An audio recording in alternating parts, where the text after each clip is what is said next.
Amit Dhanuka, CEO for Kejriwal Bee Care India Private Limited. I've been with the group for now 15 years. We are one of the premier companies in agro-food processing sector, and 10 years back we diversified into natural honey. It's a niche sector. We saw there's a tremendous scope in this sector and a sense of satisfaction as well, because we were creating employment. We were earning profit for ourselves and we were creating employment for rural landless farmers.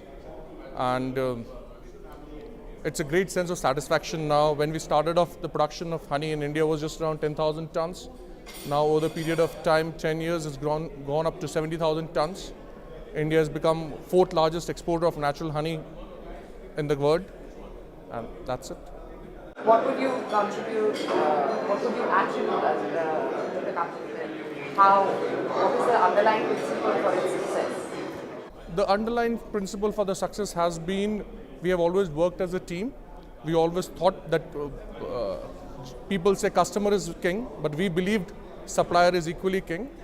And as we worked for the growth of the rural landless farmers and the corporate social responsibility that we had, accordingly our supplies started increasing, which gave us a strength. We have been one of the country's first True Source certified company, which is a farm to fork traceability system, and first FSCC 22,000 GFSI compliant company in terms of our sector. So when we thought that we need to grow as a pyramid, take everyone along, that has been the reason for our success.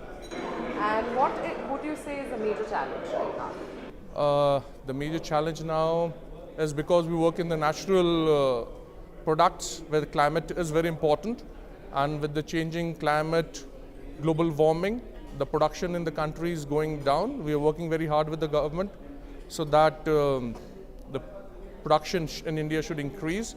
Government should give more support, and especially because of hybrid varieties and now GMO crops coming in,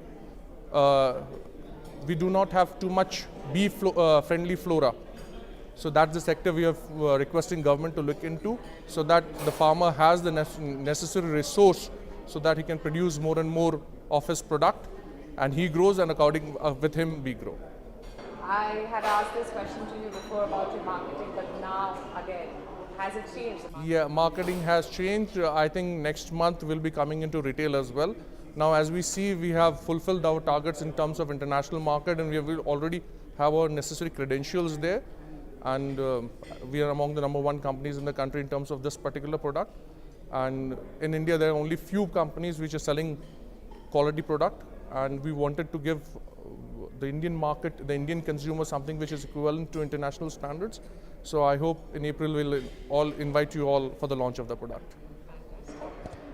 And what lies ahead, apart from these changes? What lies ahead for the company? How do you see it?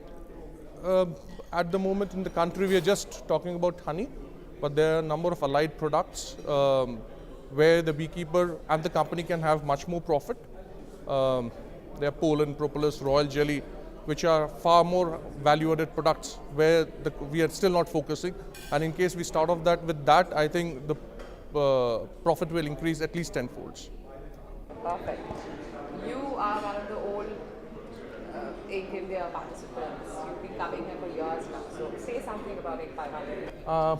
I think it's an excellent organization, a real good encouragement factor. And now once you are on the list, you want to stay permanently on the list and slowly grow up the ladder.